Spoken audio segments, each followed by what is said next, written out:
পাট পাতা ঝোল করব, তার জন্য অল্প একটুখানি তেল দিয়ে দিলাম কড়াইতে। ব্যাস, আর তেল দেবো না। একটা শুকনো লঙ্কা ফোড়ন দিলাম আর একটু কালো জিরা দিলাম। এবার এতে কোচানো পেঁয়াজ দিয়ে দেবো।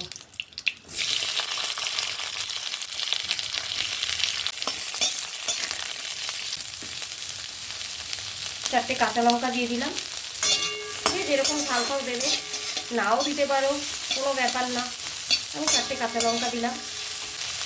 সে পরিমাণ মতন হলুদ,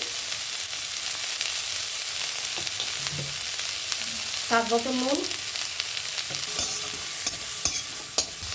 শাকটাকে দিয়ে দেবো, কুচিয়ে রেখে দিয়েছিলাম, শাকটাকে দিয়ে দেবো। ঠান্ডা রাখো।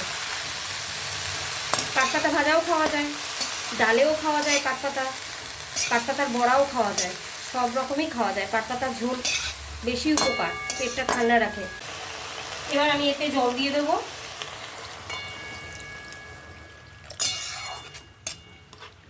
এটা একটু ঝোল ঝোল টাইপের হবে। আমি এটা ঢেকে দেব।